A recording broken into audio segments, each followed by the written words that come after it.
everyone, my name is Steph, this is the Novelty Corner and welcome back to my channel. Today I'm going to be talking about the 2024 book releases that I will not be reading. Before you continue watching, if you are going to be offended by people saying they don't want to read your most anticipated books of the year, please leave this video for your own mental well-being. I want to be really clear at the very start of this video, this isn't me saying that you shouldn't read these books. These are just things that I know I'm not going to read and I'm probably actively going to avoid watching and seeing content on, mostly because it will annoy me. So everyone's doing their anticipated releases list and that's fine. And every time I watch these lists, I'm just like, I'm just going to see a million videos about this book for months once it comes out. And I'm just here to say you will not see these books on my channel in the coming months. And that's okay. We all have different tastes and I'm sure they are all probably good books. And they are books that people will enjoy. For my own mental health and well-being, I will be having nothing to do with them. So if that's going to bother you at all, click away. I will not be offended that you don't watch this video, but also don't try and convince me to read them. These are not books that you can convince me to read. So jumping straight into it, we're going to talk about some authors that I have read before, and I'm no longer interested in continuing reading their books. And that's fine. Our reading preferences and tastes change all the time. We're going to start off with probably the book that everyone is anticipating reading, and I'm probably the only person in the corner of the world sitting here going, yeah, no, could care less about this book. And that is House of Flame and Shadow by Sarah J. Maas. I know that people love it. My friends also continue to enjoy Sarah J. Maas, and I have very good memories of reading Sarah J. Maas.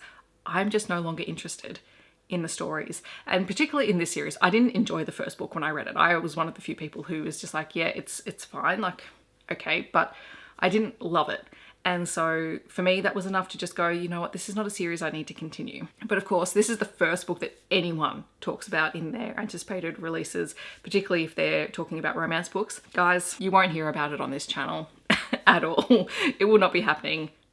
Beyond this point, this is the only mention that it will have on my channel, but I won't be reading it. And that's just because I no longer read books that I'm not interested in. To that end, I will also not be reading King of Sloth by Anna Huang, because this is also the second most talked about book in anticipated romance releases videos. And I have in the past really enjoyed Anna Huang's writing, but I have also stopped enjoying it.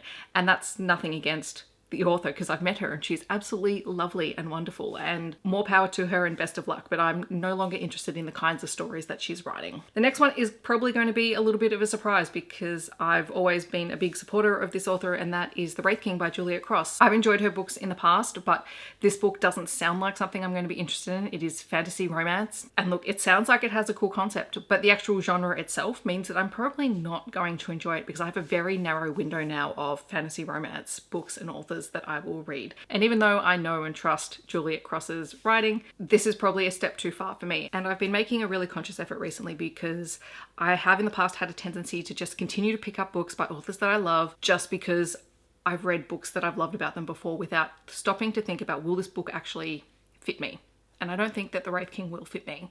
So that's a bit disappointing, but I'm sure Juliet Cross will come up with other books at some point that I will pick up that are more suited to my tastes. I'm also not going to read Love Unwritten by Lauren Asher, which is the second book in the Lakefront Billionaires series. I did receive a review copy of the Lakefront Billionaires series and it was perfectly fine.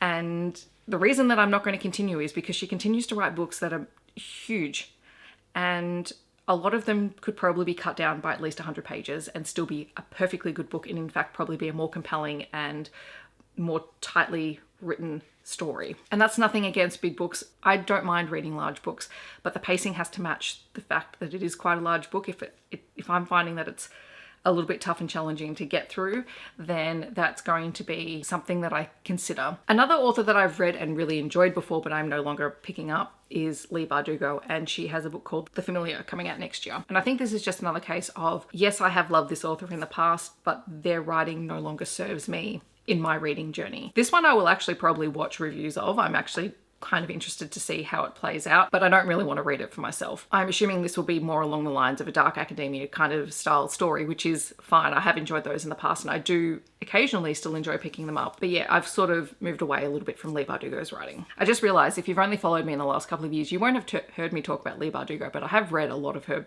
books before, so that was like years ago. Unsurprising no one, I will not be reading Bride or Note in Love by Ali Hazelwood. I've made it really clear. Ali Hazelwood is not my jam. that's totally fine. I know so many of my friends are excited about Bride because it's an Omegaverse paranormal romance, and I hope that it serves them and I hope that it is great for them. I'm not interested. And Note in Love is a continuation of the STEM series that she's writing, and I have not vibed with her contemporary romance stories. I will not be reading Play Along by Liz Tomford. This one, all I can say about it is that I still have a question mark over this author and the way that she handled a particular book, and I know I'm going to hear about it.